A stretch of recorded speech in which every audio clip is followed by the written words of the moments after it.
3.7 billion years पहले early life खत्म होने वाली थी। वजह थी जबरदस्त इंपैक्ट्स। क्लाइमेट में आने वाले खतरनाक चेंजेस और एटमॉस्फेयर का पूरी तरह से कोलैप्स हो जाना, जिससे हेवन हेल बन गया। लेकिन ये कहानी अर्थ की नहीं, मार्स की है, और ये वायलेंट हिस्ट्री है हमारे सोलर सिस्टम की पहली लाइफ फॉर्म्स की।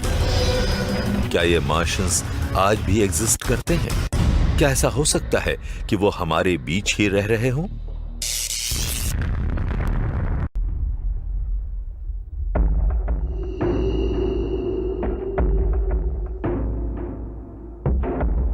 साइंटिस्ट्स को लगता है कि शायद कभी मार्स पर लाइफ रही हो। आज हमें वहां जो बंजर इलाका दिखता है, शायद काफी पहले वहां ढेर से मार्शियंस रहते हो। अगर मुझे अपनी किसी वैल्यूएबल चीज पर बेट लगाना हो, अगर मुझे अपनी कार को लेकर ये शर्त लगानी हो कि कभी मार्स पर लाइफ थी या फिर लाइफ का कोई एविडेंस था, तो मैं शर्त लगा दूंगा। यूनिवर्स में लाइफ को क्रिएट करने वाली चीजें खूब बिखरी पड़ी है, और मार्स पर शायद ये चीजें एक जगह इकट्ठा हो सकती थी। अगर लाइफ के लिए जरूरी चीजों की बात की जाए तो ये होती हैं पानी, organic chemistry, stable surface, thick atmosphere. Well, Mars पर ये सब थे। लाइफ शुरू करने के लिए जो चीजें चाहिए, मार्स पर वो सब मौजूद हैं। मार्स पर लाइफ जरूर रही होगी, और हमने इसकी निशानियां ढूंढने के लिए वहां एक रोबोट आर्मी भेजी है। हमारे रोवर्स, लैंडर्स और सैटेलाइट्स को अभी तक वहां लाइफ नहीं मिली है, लेकिन वहां किसी एक्स्ट्राऑर्डिनरी चीज के एविडेंस जरूर मिले हैं। मार्स ऐसी बहुत सारी डेवास्टेटिंग इवेंट्स का विक्टिम रहा है जिन्होंने इस रेड प्लेनेट पर काफी असर डाला है। ये बात हमें सोचने पर मजबूर करती है कि वहां मार्शियंस की एक के बाद एक जनरेशन पैदा होती रही होंगी, और मार्स की वायलेंट हिस्ट्री के कारण खत्म भी हुई होंगी।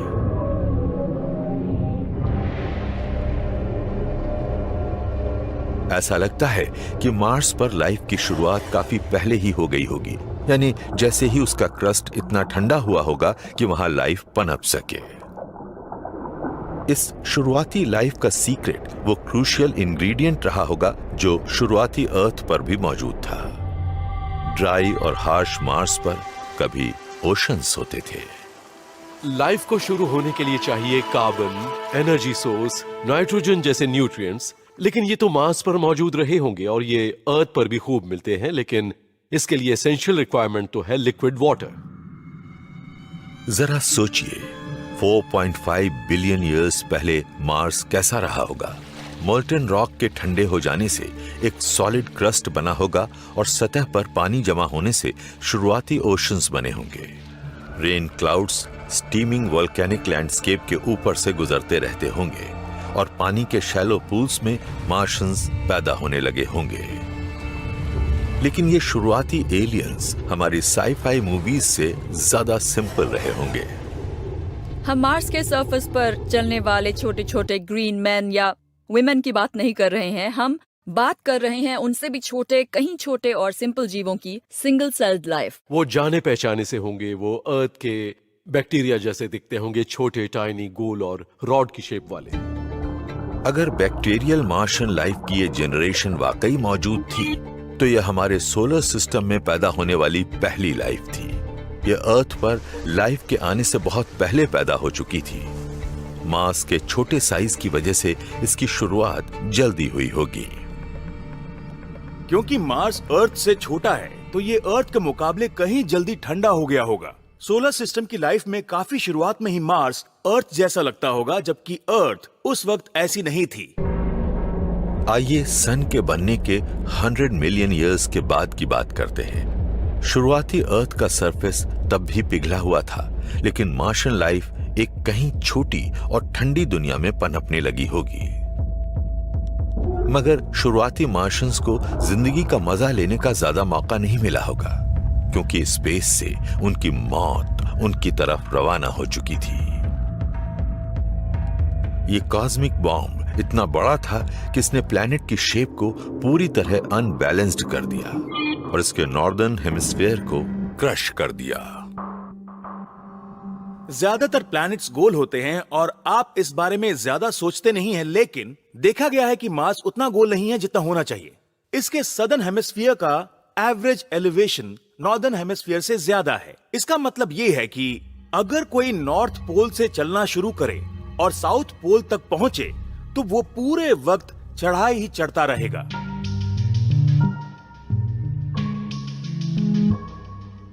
तो हम नॉर्दर्न और सदर्न हेमिस्फीयर के डिफरेंस को कहते हैं क्रस्टल डाइकोटमी ऑन मार्स, और ये इस प्लैनेट की सबसे बड़ी मिस्ट्रीज में से एक रहा है। ये एक ऐसी पहली चीज है जिसे देखकर आप कहेंगे वेल आखिर ये कैसे हो सकता है। सन 2008 में मार्स के सरफेस की मैपिंग कर रहे साइंटिस्ट्स को इस प्लैनेट में मौजूद एक बड़े से गड्ढे की वजह समझ आ गई, जो यहाँ नीले रंग में दिख रहा है। ये बेसिन सोलर सिस्टम में सबसे बड़ा है और ये एक मैसिव इम्पैक्ट का रिजल्ट रहा होगा, जिसे कहा जाता है बोरियालिस इम्पैक्ट। इससे 6500 माइल्स चौड़ा और 5 माइल्स गहरा एक क्रेटर बन गया। ये इतना बड़ा है कि इसमें पूरा अमेरिका समाने के बाद भी जगह बची रहेगी। कुछ वाकई बड़ा हुआ होगा। ऐसा लगता है इस प्लैनेट के ऊपर वाला पूरा आधा हिस्सा ही उड़ गया हो, और ऐसा सिर्फ एक बड़े कोलिजन की वजह से ही हो सकता है। हम बात कर रहे हैं एक ऐसे कोलिजन की जो प्लूटो जितनी बड़ी चीज से हुई हो। यहाँ बात हो रही है एक ऐसे इम्पैक्ट की जिससे 65 मिलियन ईयर्स पहले डायनासोर भी खत्म हो गए थे। तो ये कोई छोटा मोटा कोलिजन नहीं रहा होगा। 4.5 बिलियन ईयर्स पहले सोलर सिस्टम एस्ट्रॉयड जैसे टुकड़ों से भरा था, जो मार्स और अर्थ के बनने के प्रोसेस के दौरान बच गए थे। ऐसा ही एक एस्ट्रॉयड बहुत बड़ा था और यह सीधा मार्स से कोलाइड करने के लिए बढ़ रहा था। ऐसे में माइक्रोस्कोपिक मार्शियंस के बचने के लिए कुछ ही सेकंड बाकी रहे होंगे। अगर ऐसा इम्पैक्ट आज होने लगे और हम इसे देखने के लिए मौजूद हों, तो हमें सबसे पहले आसमान में एक और मून नजर आएगा, और जब आप इसे दोबारा पलट कर देखेंगे तो आप कहेंगे कि ओह ये तो और बड़ा हो रहा है। नीचे आने के दौरान इसने पूरे आसमान को एक से दूसरे होराइजन तक भर दिया होगा, और सरफेस से कोलाइड करते वक्त भी इसका टॉप स्पेस में ही मौजूद रहा होगा। इस चीज की चौड़ाई 1200 माइल्स रही होगी, और कोलाइड करते वक्त इम्पैक्ट की एनर्जी ने मार्स को हिला कर रख दिया होगा। पूरे प्लेनेट की हालत किसी जेली की तरह हो गई होगी। नीचे आते वक्त ये किसी गन की बुलेट की स्पीड से मार्स की सरफेस से कोलाइड किया होगा। सरफेस से कोलाइड करते वक्त इसकी शॉक वेव आज तक रिकॉर्ड किए गए किसी भी अर्थक्वेक से बड़ी रही होगी। ये इवेंट तो रॉक की सुनामी जैसी रही होगी। इसके आने से सब कुछ तहस नहस हो गया होगा। इम्पैक्ट जबरदस्त रहा होगा। इससे प्लैनेट की करीब आधी सरफेस उड़कर स्पेस में पहुंच गई होगी और बचे खुचे क्रस्ट से लावा की एक उबलती लेक बन गई होगी। इतना जोरदार इम्पैक्ट होने पर करीब करीब पूरा प्लैनेट ही पिघल गया होगा। इसे एक प्लैनेट ब्रेकिंग इवेंट नहीं कह सकते, इसे एक प्लैनेट मेल्टिंग इवेंट कहना चाहिए। इससे प्लैनेट का स्टेरिलाइजेशन हो गया होगा। मार्स की सरफेस पिघल चुकी है। इसका एटमॉस्फेयर उड़कर स्पेस में पहुंच गया है। इसके ओशंस उबलकर खत्म हो गए हैं। अगर मार्स पर हमारे सोलर सिस्टम की लाइफ की पहली जनरेशन मौजूद थी, तो वो अब खत्म हो गई होगी। इम्पैक्ट के असर से उबरने में मार्स के सरफेस को 50 मिलियन ईयर्स लगने वाले थे। लेकिन तबाही के बाद फिर से उभरने के लिए किसी प्लैनेट में क्या खूबियां चाहिए? नए दमदार एविडेंस बताते हैं कि लाइफ के लिए जरूरी कंडीशंस मार्स पर लौटी जरूर होंगी, लेकिन क्या लाइफ ने भी वापसी की होगी? ये इम्पैक्ट तो हिस्ट्री का एक छोटा हिस्सा था। हो सकता था कि लाइफ और प्लैनेट फिर से रिकवर कर ले।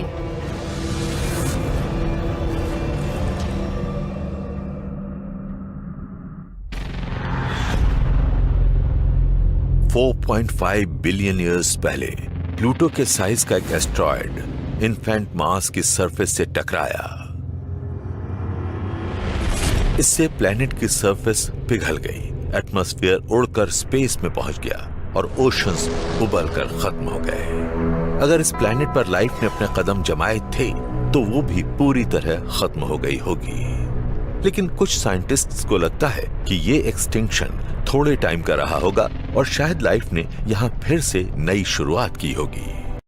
बोरियालिस इम्पैक्ट के 10 मिलियन ईयर्स बाद मार्स इतना ठंडा हो गया होगा कि इसकी सरफेस फिर से सॉलिड बन जाए। इस प्लैनेट पर लाइफ के लिए जरूरी करीब करीब सारी चीजें रही होंगी, लेकिन फिर भी कुछ कमी थी। मार्स की सरफेस सूखी और बिना पानी वाली थी, तो यहाँ लाइफ की शुरुआत नहीं हो सकती थी। मार्शियंस की दूसरी जनरेशन का पैदा होना मुश्किल था। जहां तक हमें मालूम है, लाइफ के लिए पानी एक फंडामेंटल रिक्वायरमेंट है। ईयर 2004 नासा का अपॉर्चुनिटी रोवर मार्स पर लैंड करता है। इसके मिशन का एक हिस्सा ये ढूंढना भी था कि क्या बोरियालिस इम्पैक्ट के बाद मार्स पर फिर से पानी नजर आया था। जल्दी ही अपॉर्चुनिटी को एक फॉसिलाइज्ड सैंड ड्यून की सरफेस पर एक अजीब सी चीज दिखाई पड़ी। ये थे अजीब और गोल मेटेलिक रॉक्स। इन रॉक्स को कहा जाता है ब्लूबेरीज, और ये जेनी रेडेबा जैसे प्लैनेटरी जियोलॉजिस्ट्स के लिए एक इंपॉर्टेंट फाइंड है, क्योंकि फॉसिलाइज्ड सैंड ड्यून्स अर्थ पर भी मौजूद हैं और यूटा के ड्यून्स में भी बहुत सारी ब्लूबेरीज नजर आती हैं। ये बहुत ही एक्साइटिंग है क्योंकि हमने मार्स पर बिल्कुल ऐसी ही चीज देखी है। ब्लूबेरीज आयरन ऑक्साइड के नोड्यूल्स हैं जो जमीन में गहराई पर बनते हैं। ऐसे ही आयरन नोड्यूल्स का मार्स पर बनना इंपॉर्टेंट है, क्योंकि ये बोरियालिस इम्पैक्ट की वजह से प्लैनेट के पिघलने के बाद बने होंगे, और ये बनते हैं पानी से। ऐसी छोटी छोटी ब्लूबेरीज के बनने के लिए जरूरी है कि सैंड ड्यून्स में से बहुत सारा पानी बहता हुआ नीचे आए, और तब ये हर सैंड ग्रेन के आसपास मौजूद आयरन ऑक्साइड्स को भी अपने साथ ले आता है। इस छोटी सी बॉल में भी करीब 1 आउंस आयरन तो होगा, हो सकता है उससे भी ज्यादा हो, और ऐसी किसी ब्लूबेरी में 1 आउंस आयरन तभी समा सकता है जब उसे 1000 गैलन पानी मिले। ब्लूबेरीज सैंडस्टोन में काफी गहराई पर बनते हैं, लेकिन हजारों साल के दौरान विंड इरोजन की वजह से सॉफ्ट रॉक तो घिस जाती है, सिर्फ ब्लूबेरीज बची रहती हैं। अगर हम ब्लूबेरीज के इस ढेर के एज तक जाएं, तो हमें वो प्रोसेस नजर आएगा जिसके जरिए ये चट्टान से बाहर निकलती हैं। आप देख सकते हैं इन ब्लूबेरीज के अंदर क्या है, फॉसिल सैंडस्टोन की लेयर्स। हवा इस डायरेक्शन में बह रही है सतह पर नीचे की तरफ, और ये सॉफ्ट सैंडस्टोन्स में से निकलकर बाहर आ रही है। देखिए यहाँ नजर आ रही हैं ये डेंस आयरन नोड्यूल्स, और रॉक से बाहर आने पर ये पहाड़ी के नीचे लुढ़क कर यहाँ लेयर्स के बीच में इकट्ठा हो रही हैं।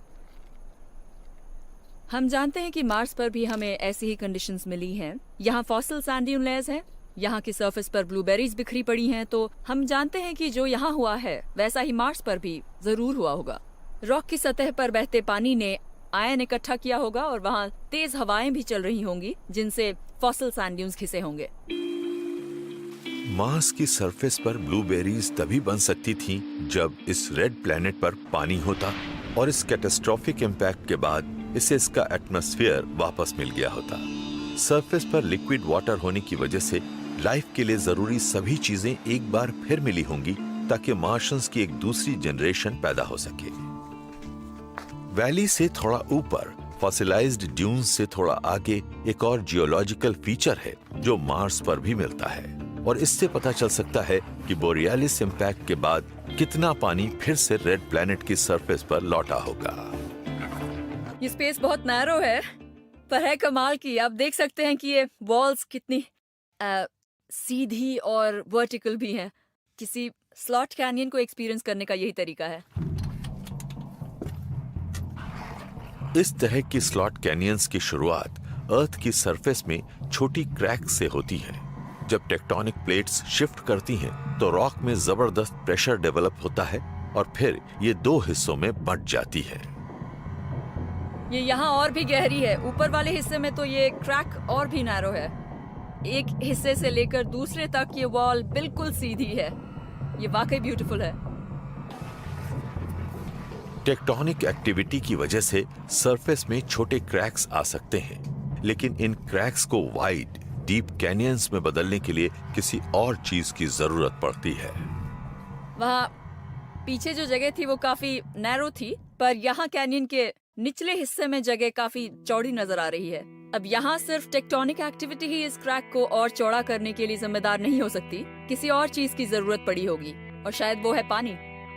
इस जगह से काफी ज्यादा पानी बहा होगा जो अपने साथ रेत और ग्रेवल को ले आया होगा, और उसी से ये सैंडस्टोन तराशा गया है। ये जो स्वूपिंग पैटर्न्स हैं, जो गड्ढे दिख रहे हैं, इन सब को बहते पानी ने बनाया है। स्लॉट कैनियंस फिलहाल सूखी हैं, लेकिन फ्लैश फ्लड्स अक्सर इस एरिया को अपना शिकार बनाती रहती हैं। ऐसा होने पर तेज बहाव वाला पानी कैनियन से होकर बहते हुए इन्हें और ज्यादा चौड़ी और गहरी बनाता है, यानी ऐसी स्लॉट कैनियंस जो आज हमें दिखती हैं। साइंटिस्ट ने मार्स पर भी ऐसी ही कैनियंस देखी हैं, जो इस बात के एविडेंस हैं कि 4 बिलियन ईयर्स से भी पहले बोरियालिस इम्पैक्ट के बाद इस प्लेनेट पर खूब पानी मौजूद था। लेकिन ये पानी आया कहां से?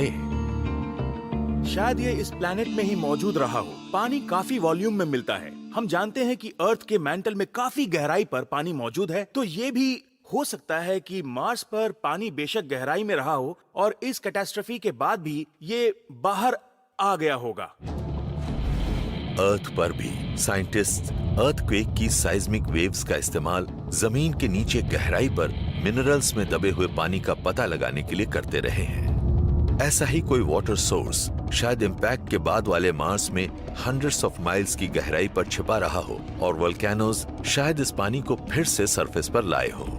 पानी प्लैनेट की सरफेस के नीचे से ऊपर तक जियोलॉजिकल एक्टिविटीज के जरिए भी पहुंच सकता है। इनमें वोल्केनोज भी शामिल हैं। अर्थ पर वोल्केनोज बहुत सी गैसेस को बाहर निकालते रहते हैं, जिनमें वाटर वेपर भी शामिल है, और हमने मार्स पर भी वोल्केनोज देखे हैं। मार्स पर सोलर सिस्टम के सबसे बड़े वोल्केनोज मौजूद हैं। इनमें सबसे बड़ा है ओलंपस मॉन्स, जो माउंट एवरेस्ट से भी 3 टाइम्स ज्यादा ऊंचा है।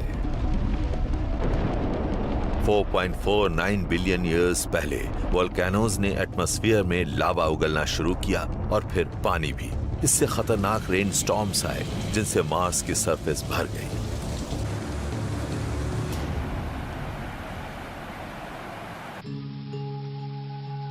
हजारों लाखों साल के दौरान मार्स पानी वाली एक दुनिया बन गया।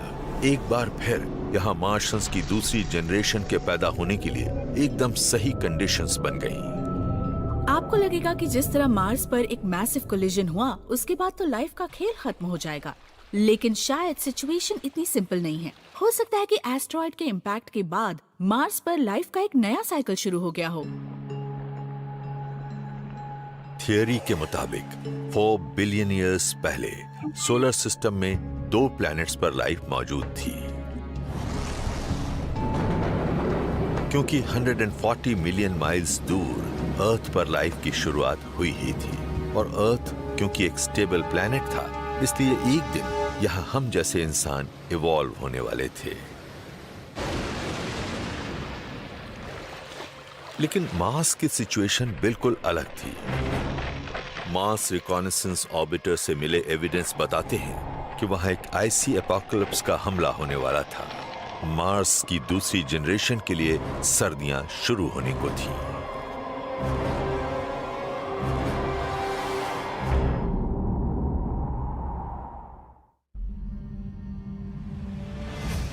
हजारों साल से इंसान ये सोचकर हैरान होते आए हैं कि क्या मार्स पर लाइफ थी।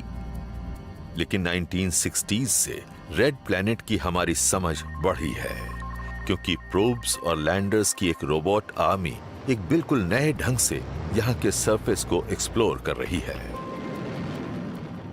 मार्स हर मामले में एक सुपर प्लैनेट है, और ये रेड प्लैनेट होने या मार्शियंस की वजह से ऐसा नहीं है। असल में मार्स ही अकेला ऐसा प्लैनेट है जिस पर सिर्फ और सिर्फ रोबोट्स ही मौजूद हैं। हमने वहाँ कई टूल्स पहुँचाए हैं। इस वक्त वहाँ कार के साइज का nuclear powered laser shooting highly developed robot मौजूद है। रोबोट्स लाइफ की निशानियां तो ढूंढते ही हैं, साथ ही ये ऐसे पावरफुल साइंटिफिक इंस्ट्रूमेंट्स हैं जो साइंटिस्ट्स को बताते हैं कि मार्स कितना हैबिटेबल है और पास्ट में ये कैसा था। इस प्लैनेट के चारों तरफ हमारे कई ऑर्बिटर्स हैं, प्लैनेट पर कई लैंडर्स भी हैं और इनकी वजह से ही हम मार्स को टॉप टू बॉटम कैटेगराइज कर पा रहे हैं। पहले ये कैपेबिलिटी हमारे पास नहीं थी और सोलर सिस्टम के किसी भी दूसरे प्लैनेट पर हम ऐसा नहीं कर रहे हैं। इनमें हमारी अर्थ भी शामिल है। रोबोट आर्मी की वजह से साइंटिस्ट सोलर सिस्टम के इन 2 प्लैनेट्स की लाइफ हिस्ट्री की एक टाइमलाइन बना रहे हैं।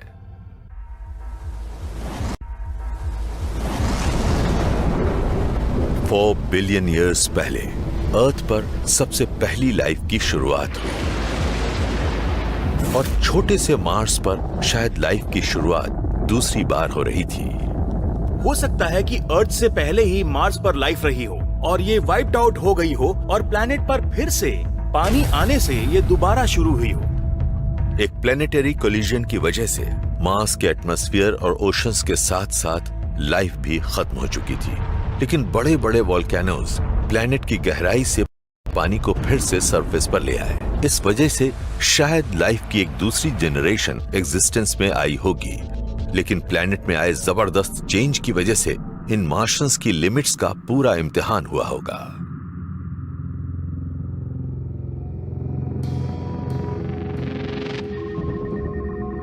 – 2008 नासा का मार्स रिकॉनेसेंस ऑर्बिटर मार्स की सरफेस के नीचे इन्वेस्टिगेट करता है। इसके ग्राउंड पेनिट्रेटिंग इंस्ट्रूमेंट्स ने सरफेस के नीचे खुदाई की और ये मार्स के जियोलॉजिकल सीक्रेट्स का पर्दाफाश करना चाहते थे। इक्वेटर को स्कैन करने के दौरान ऑर्बिटर को कुछ ऐसा मिला जो वहां नहीं होना चाहिए था। यह था एक बड़ा सा अंडरग्राउंड ग्लेशियर। इसकी चौड़ाई थी 1 मील और यह लॉस एंजलिस से 3 टाइम्स बड़ा था। इतने बड़े स्केल पर बर्फ सिर्फ फ्रिजिड पोल्स पर ही जमनी चाहिए। इसकी एक ही वजह हो सकती थी, मार्स पलट गया हो और इसका इक्वेटर सन से दूर हो गया हो। मार्स की एक्सिस में ये झुकाव धीरे धीरे काफी बढ़ गया और वो भी नॉन सिस्टमैटिक तरीके से। इसमें मूवमेंट का कोई सिस्टम नहीं होता है। तो कुछ मॉडल्स ऐसे होते हैं जो बताते हैं कि शायद मार्स अपनी एज पर झुक गया होगा।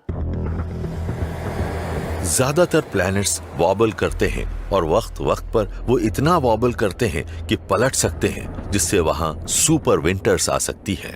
अगर यहाँ अर्थ पर कुछ ऐसा हो जाए तो लॉस एंजलिस बन सकता है आर्कटिक।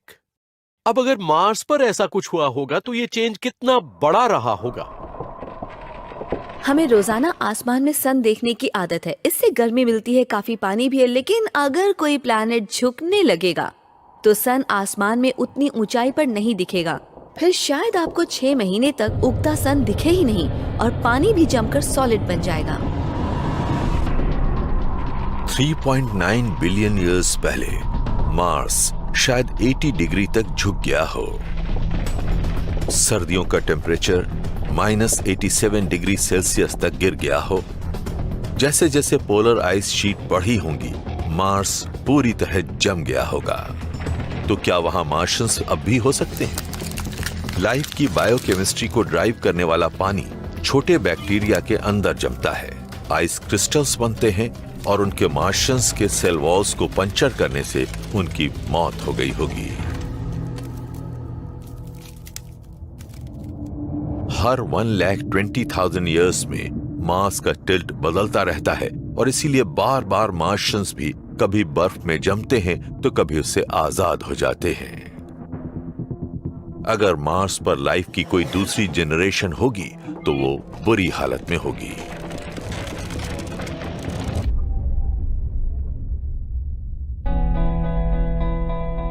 लेकिन यहां अर्थ पर हमारे एंशिएंट एंसेस्टर्स के लिए सिचुएशन आसान रही होगी। अर्थ का हिलना डुलना और इसके सीजन्स काफी हद तक स्टेबल रहते हैं और इस सिलसिले में हमारी मदद करता है हमारा ओवरसाइज्ड मून। हमारे प्लैनेट और मून के इंटरेक्शन की वजह से हमारे रोटेशन की एक्सिस बहुत ही स्टेबल रहती है। सीजन्स बिलियंस ऑफ ईयर्स से हर साल हर सेंचुरी में एक के बाद एक आते रहते हैं। हमारी अर्थ हमारे मून के जबरदस्त मास की वजह से काफी ग्रेविटेशनल पुल का सामना करती है। इससे हमारे प्लेनेट का हिलना डुलना घटने से हमारा क्लाइमेट कंट्रोल में रहता है। मून न होता तो हमारी शुरुआती अर्थ मार्स की तरह ही जोरों से झटके खाती और हमारे एंसेस्टर्स को भी अर्ली मार्शियंस की तरह बर्फ झेलनी पड़ती। मार्स का मून ज्यादा बड़ा नहीं है, इसके 2 छोटे मून्स हैं जिनका इस पर ज्यादा असर नहीं पड़ता। तो अगर मार्शियंस पहली बार में किसी बड़े इंपैक्ट की वजह से नहीं मरे होंगे, तो दूसरी बार में मार्स के स्टेबल ना होने, पलट जाने और फिर सुपर समर्स और सुपर विंटर्स की वजह से मारे गए होंगे। ये एक बड़ा क्लाइमेट चेंज रहा होगा। मार्स पर मौजूद जिन ब्रूटल कंडीशंस की वजह से वहां की लाइफ एक्सटिंक्ट हुई होगी, उन्हीं के कारण वो अडेप्ट और इवॉल्व भी हुई होगी। हम ये जानते हैं क्योंकि अर्थ पर एक्सट्रीमोफाइल्स कहलाने वाले ऑर्गेनिजम्स सबसे मुश्किल सिचुएशन में भी जिंदा रहने के लिए ढल गए हैं। ये बेहद गर्म पानी वाले हाइड्रोथर्मल वेंट्स से लेकर बेहद ठंडी ग्लेशियल आइस का भी सामना कर लेते हैं। वो कहते हैं ना, when the going gets tough, life seems to get tougher। शायद मार्शियन सुपर विंटर्स ने लाइफ की तीसरी जनरेशन को पैदा किया होगा। ये बग्स की एक ऐसी सुपर टफ आर्मी होगी जो क्लाइमेट के सबसे हार्शेस्ट चेंजेस को भी झेल जाती है। हमने अर्थ पर देखा है कि लाइफ जिस भी जगह है उसी के हिसाब से ढल जाती है और इस एवोल्यूशन में टाइम लगता है। तो बदलते एनवायरनमेंट के साथ लाइफ भी चेंज हो जाती है। अगर अचानक चेंजेस आते हैं तो लाइफ फॉर्म्स उसके साथ बैलेंस नहीं बना पाती और बहुत से जीव मारे जाते हैं और जिंदा बचने वाले कंटिन्यू करते हैं। 3.8 बिलियन ईयर्स पहले शायद मार्स की सरफेस पर लाइफ की तीसरी जनरेशन एग्जिस्टेंस में आई होगी। ये अपने गिने चुने प्रेडिसेसर्स से इवॉल्व हुई होगी ताकि मार्स की सुपर विंटर्स को झेल सके। ये अब तक की सबसे टफ मार्शियन लाइफ रही होगी। लेकिन जब सुपर विंटर्स खत्म हुई होंगी तो मार्स पर लाइफ से जुड़े चैलेंज और मुश्किल हो गए होंगे। तब एक्सटिंक्ट लेवल की एक और इवेंट शुरू होने वाली होगी।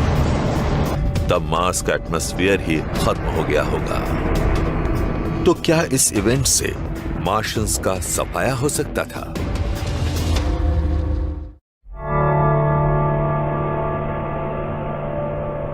जरा 3.8 बिलियन ईयर्स पहले वाले मार्स को इमेजिन कीजिए। तब ये एक वार्म और वेट वर्ल्ड रहा होगा और यहाँ सुपर टफ बैक्टीरियल लाइफ फलती फूलती होगी। लेकिन ये मार्शियंस प्लेनेट के पहले इनहैबिटेंट्स नहीं थे। मार्शियन की पहली जनरेशन तो जबरदस्त बोरियालिस इंपैक्ट की वजह से भाप बनकर उड़ गई होगी। शायद लाइफ की शुरुआत जीरो से फिर हुई होगी, लेकिन इसे प्लेनेट के कई जबरदस्त बदलाव झेलने पड़े होंगे और इनका सामना कर सकते थे सिर्फ सबसे टफ मार्शियंस। लेकिन अभी एक और तबाही आने वाली थी और ये तो सबसे स्ट्रॉन्गेस्ट मार्शियंस को भी टेस्ट करने वाली थी। इनसे लाइफ के लिए सबसे जरूरी इंग्रेडिएंट छिनने वाला था, यानी लिक्विड वाटर। ये समझना जरूरी है कि किसी प्लैनेट की सरफेस पर लिक्विड वाटर का होना कितना मुश्किल होता है। हम जानते हैं कि अगर लिक्विड वाटर आसपास हो तो लाइफ बड़े आराम से कटती है, लेकिन साथ ही एयर प्रेशर और टेम्परेचर का बैलेंस भी एकदम सही होना चाहिए। अगर एयर प्रेशर नहीं होगा तो लिक्विड वाटर किसी प्लैनेट की सरफेस से भाप बनकर उड़ जाएगा, चाहे टेम्परेचर कुछ भी हो। एक एटमॉस्फेयर की मौजूदगी की वजह से ये एयर प्रेशर जनरेट होता है। ये एटमॉस्फेयर कई मायनों में एक लिड का रोल अदा करता है। ये पानी को स्पेस में जाने से रोकता है, इसलिए एटमॉस्फेयर का होना बहुत जरूरी है।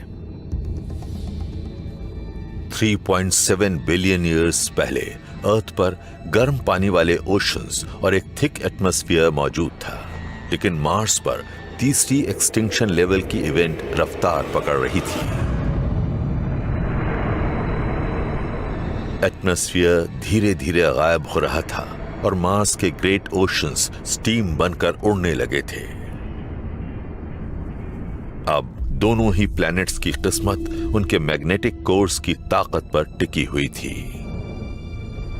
ये पता चला कि अर्थ के एटमॉस्फेयर का एग्जिस्टेंस मैग्नेटिक फील्ड पर टिका हो सकता है, क्योंकि हमारा मैग्नेटिक फील्ड हमें सब एटॉमिक पार्टिकल्स की आंधी से बचाता है, जो हमेशा सन की तरफ से हमारी तरफ चलती रहती है, और हम इसे कहते हैं सोलर विंड।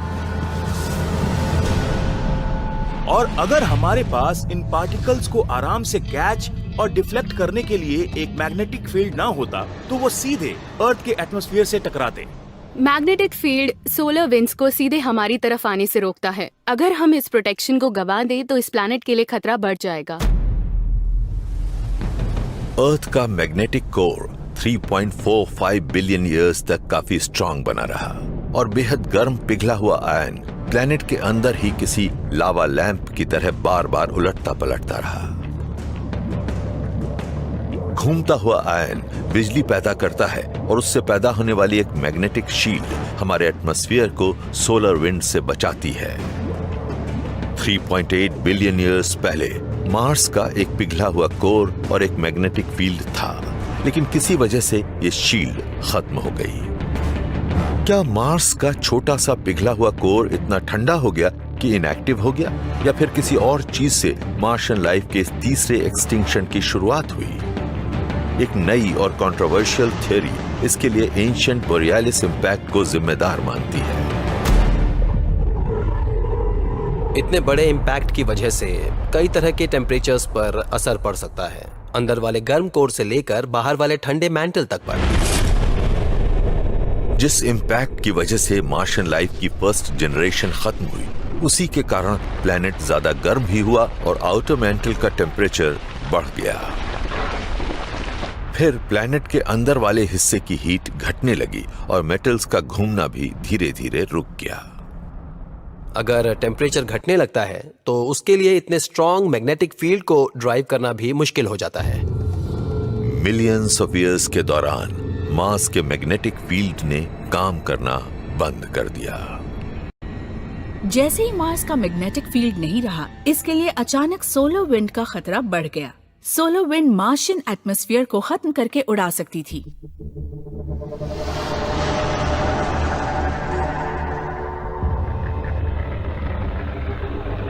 $3.7 बिलियन ईयर्स पहले सुपर टफ मार्शियन लाइफ को एक बड़ी आफत का सामना करना पड़ा। एटमॉस्फेयर धीरे धीरे स्पेस में गुम होता जा रहा था। एयर प्रेशर पूरे प्लेनेट पर ही घट रहा था और मार्स का ज्यादातर पानी पहले ही उबल कर उड़ चुका था। पानी के बिना सर्वाइवल के चांसेस बहुत रिमोट थे। लेकिन मार्शियंस के लिए एक और भी बड़ा खतरा सामने खड़ा था। मैग्नेटिक फील्ड और थिक एटमॉस्फेयर के न होने से मार्स की सरफेस सन के रेडिएशन की पूरी मार झेल रही थी।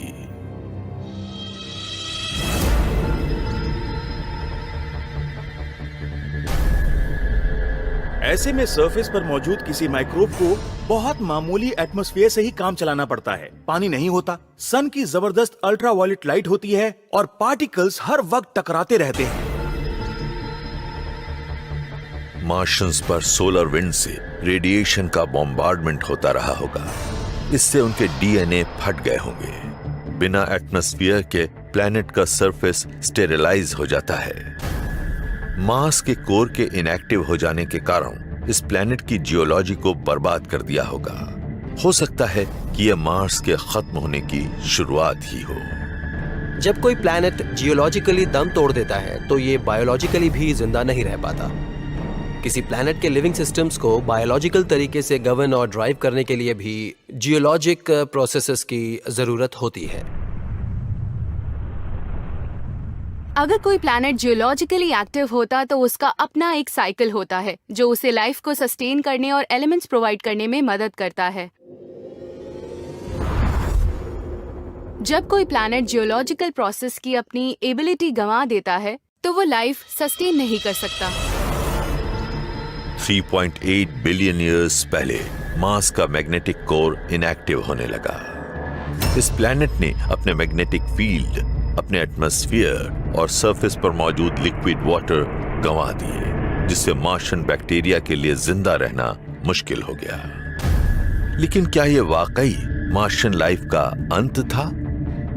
लाइफ बहुत टेनेशियस होती है। इतने जानलेवा बदलावों के बाद भी ये सर्वाइव कर सकती है और ये आज भी वहाँ हो सकती है। ऐसे में मार्शियन लाइफ को जमीन में और गहराई तक जाना था। इस प्रोटेक्टेड सबटेरेनियन एनवायरनमेंट में शायद इसे लिक्विड वाटर का कोई सोर्स मिल गया होगा। और अगर ऐसा है तो क्या मार्शियंस आज भी हमारा इंतजार कर रहे होंगे?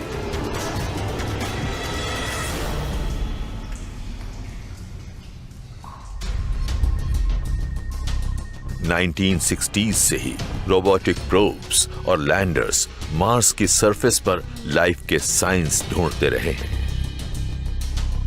पर क्या ये सही जगह पर खोज करते रहे हैं?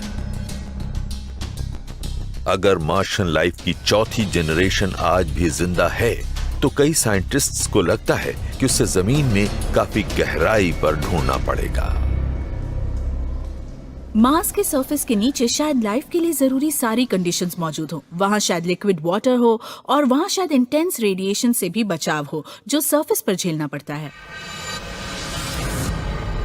मार्शियन लाइफ को ढूंढने के लिए जमीन के नीचे मौजूद सबसे अच्छी जगहों को लेकर साइंटिस्ट्स की राय एक नहीं है। लेकिन अगर जेनी रैडेबा मार्स पर होती तो वो सबसे नजदीकी सैंड ड्यून तक जाकर वहां खुदाई शुरू कर देती। आप देख सकते हैं कि सरफेस के ठीक नीचे रेत गीली है। ये लाइफ के लिए एक परफेक्ट एनवायरनमेंट हो सकती है। प्लैनेट्स पर मौजूद ड्यून वाले हिस्से वाकई स्पेशल लोकेशंस होते हैं। ये किसी प्लैनेट के सबसे एक्टिव हिस्सों में से एक होते हैं। बहती हुई हवा रेत को यहाँ पूरे लैंडस्केप में फैला देती है और रेत एक तरह से एनवायरनमेंट को अपने नीचे सेफ रखती है। अर्थ के सबसे सूखे रेगिस्तानों में भी सैंड ड्यून्स और इंटर ड्यून्स के बीच में आपको पानी मिल जाएगा जो जमीन में गहराई पर मौजूद स्प्रिंग्स से ऊपर तक पहुंच जाता है और इसी से लाइफ पैदा होती है और बढ़ती है। और अगर आप इनकी तली में खोदते जाएंगे तो हो सकता है आप वाटर टेबल तक भी पहुंच जाएं। और अगर आप मार्स की वाटर टेबल तक पहुंच जाते हैं तो वहां आपको लाइफ के लिए जरूरी सभी कंडीशंस मिल जाएंगी। मैं ये बात शर्त लगाकर कह सकती हूँ, ड्यून्स के बीच पानी मिलेगा। रेगिस्तान में मार्शियन लाइफ को खोदकर ढूंढ निकालना एक ऑप्शन है, लेकिन कुछ साइंटिस्ट्स के आइडियाज एकदम अलग होते हैं और प्लेनेटरी साइंटिस्ट नीना लैंजा को अपनी सर्च के लिए एक रस्सी और एक फ्लैशलाइट लेनी होगी। अगर मुझे मार्स पर लाइफ को ढूंढना हो तो मैं जाऊंगी किसी लावा ट्यूब के पास। लावा ट्यूब्स बनती हैं पुराने वॉल्केनोज से। ये जमीन के नीचे वाले लावा फ्लोज की खाली जगह होती हैं। आज ये डीप टनल्स की शक्ल में नजर आती हैं। ये रेडिएशन से सेफ होती हैं और मार्स के बेरहम क्लाइमेट से भी बचाती हैं। हम मार्स पर किसी लावा ट्यूब में तो कभी नहीं गए, लेकिन ऐसा हो सकता है कि उसमें लिक्विड वाटर हो।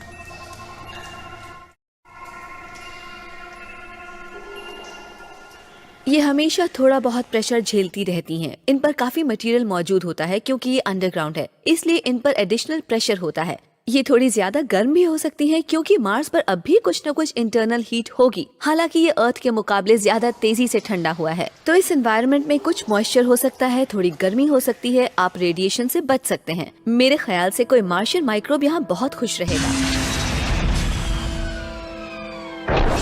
मार्स पर लाइफ को ढूंढना इंसान की एक बहुत बड़ी अकॉम्प्लिशमेंट होगी, लेकिन इसमें एक खतरा भी है। कहीं हम अनजाने में ही एक और एक्सटिंक्शन इवेंट की शुरुआत तो नहीं कर देंगे। इंसान अर्थ पर लाइफ के एक्सटिंक्शंस के लिए काफी हद तक जिम्मेदार रहा है। तो दिलचस्प क्वेश्चन ये है कि कहीं हम मार्स पर भी ऐसी ही किसी आफत की शुरुआत तो नहीं कर देंगे। अगर किसी दिन ह्यूमंस मार्स तक पहुंच गए तो हम वहां एक इन्वेजिव स्पीशीज होंगे, और अगर वहां किसी जगह कोई मार्शियन लाइफ हुई तो शायद हम ही उसे डिस्ट्रॉय कर देंगे। तो मार्स पर जो भी लाइफ मौजूद है उसे प्रिजर्व करना हमारी एथिकल रिस्पॉन्सिबिलिटी है। प्रॉब्लम हमारी वजह से नहीं है, ये है हमारी बॉडीज के अंदर और उसके बाहर रहने वाले बग्स की वजह से। किसी एवरेज इंसान की बॉडी पर 10 से 20 ट्रिलियन बैक्टीरिया होते हैं। अगर हम मार्स पर जाते हैं तो हम अपने इन छोटे साथियों को भी साथ ले जाएंगे, और इनमें से कोई भी बग मार्शियन लाइफ के लिए एक जानलेवा कंपेटिटर साबित हो सकता है। मार्स रोवर्स को बग फ्री रखना नासा इंजीनियर मुजिगे कूपर का काम है, लेकिन एस्ट्रोनॉट्स को क्लीन रखना एक बिल्कुल ही अलग बात है। हम अपने स्पेसक्राफ्ट हार्डवेयर को कम से कम 50 आवर्स तक 110 डिग्री सेल्सियस तक गर्म करते हैं ताकि मार्स का कंटामिनेशन ना हो। लेकिन स्पेसक्राफ्ट की तरह ह्यूमंस इतना टेम्परेचर नहीं झेल सकते। हम सर्वाइव ही नहीं कर पाएंगे। जब तक हम अपने एस्ट्रोनॉट्स को बग फ्री रखने का कोई तरीका नहीं ढूंढ लेते, तब तक मार्शियंस को नुकसान से बचाने के लिए रोबोट्स के जरिए मार्स को एक्सप्लोर करना ही सबसे अच्छा ऑप्शन है। लेकिन अगर हमारे रोबोट्स ने आखिरकार इस लाइफ को ढूंढ लिया और हम अपने इन एक्स्ट्रा टेरेस्ट्रियल नेबर्स की वर्किंग पर गहराई से नजर डालेंगे, तब क्या होगा? मार्शियंस आखिर दिखते कैसे होंगे? यहाँ अर्थ पर डीएनए वो ऑर्गेनिक मॉलिक्यूल है जिसमें लाइफ की इंफॉर्मेशन मौजूद होती है, लेकिन पता नहीं कि क्या दूसरी जगहों पर भी ऐसा ही होता होगा। मार्स पर ऐसा कोई एविडेंस ढूंढने से हम ये बेहतर ढंग से समझ पाएंगे कि और क्या पॉसिबल है। क्या मार्शियंस हमसे अलग तरह के होंगे? क्या वो अलग मटेरियल्स से बने होंगे? क्या उनकी बायोकेमिस्ट्री अलग होगी? या फिर वो हमसे शॉकिंगली फेमिलियर होंगे? कुछ साइंटिस्ट्स को लगता है कि सबसे शुरुआती मार्शियन लाइफ शायद मार्स पर रुकी ही ना हो। ये सोचना ज्यादा अजीब नहीं होगा कि लाइफ मार्स से कहीं और चली गई हो या मार्स से अर्थ पर आती जाती रही हो। क्या मार्शियंस हमारे प्लेनेट पर भी लाइफ की शुरुआत कर सकते थे? हो सकता है मार्शियंस मरे ना हो सकता है कि मैं मार्शियन हूँ, हो सकता है आप मार्शियन हो।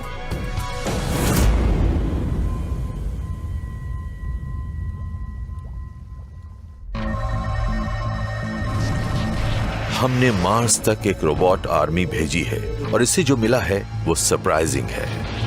हो सकता है वहां लाइफ मौजूद रही हो, और वो भी मार्शियंस की अलग अलग जनरेशंस की शक्ल में, जो खतरनाक एक्सटिंक्शन इवेंट्स के बावजूद फिर पैदा हुई हो।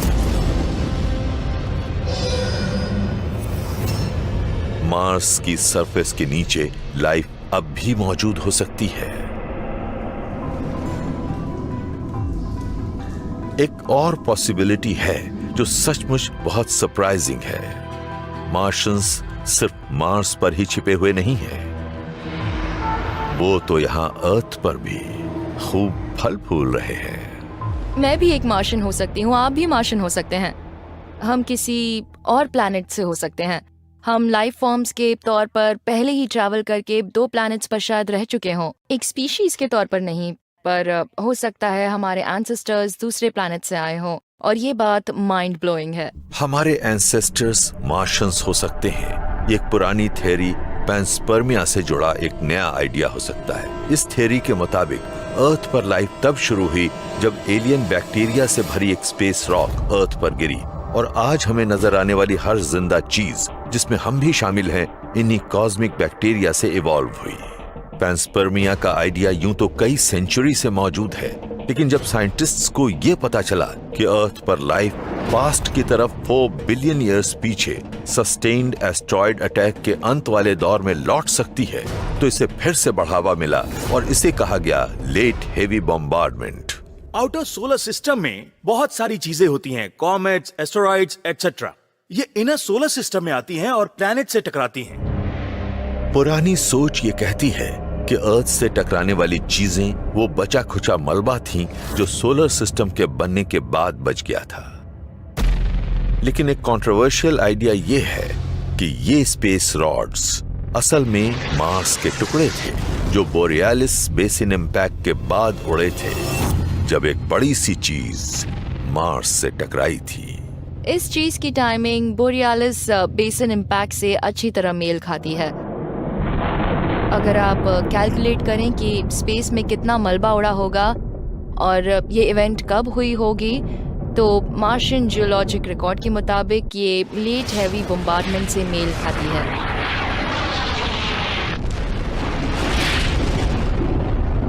ये हो सकता है कि बोरियालिस बेसिन फॉर्मिंग इम्पैक्ट का मलबा अर्थ पर आकर बरसा हो और इससे लेट हैवी बम्बार्डमेंट हुआ हो, जिससे अर्थ पर मार्स के बैक्टीरियल स्पोर्स की नींव पड़ी हो। ये बस एक अंदाजा है, हम पक्के तौर पर इस बारे में नहीं जानते, लेकिन ऐसी इवेंट का होना फिजिकली पॉसिबल है।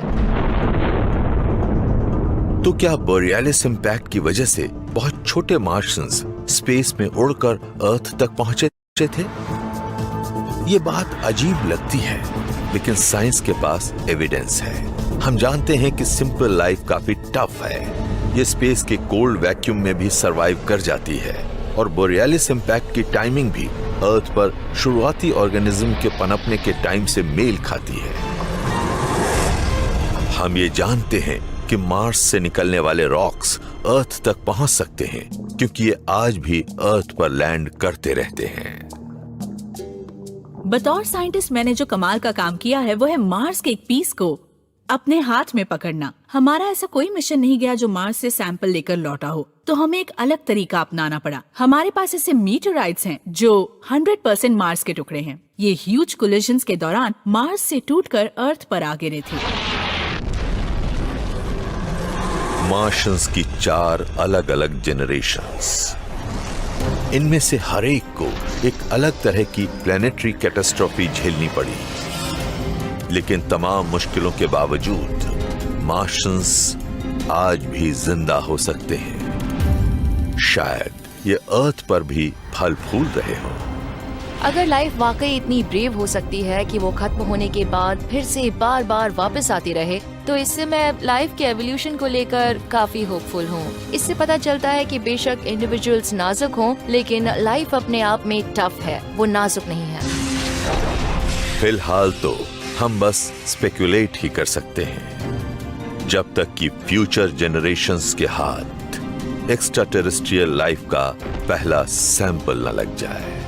उससे सब कुछ बदल जाएगा। हमें एक और एग्जाम्पल मिल जाएगा कि लाइफ कैसे शुरू हुई और ये कैसे काम करती है। और अगर ऐसी कोई चीज जिंदा नहीं भी है, तो ये कभी तो थी। यूनिवर्स कभी पहले जैसा नहीं रहेगा।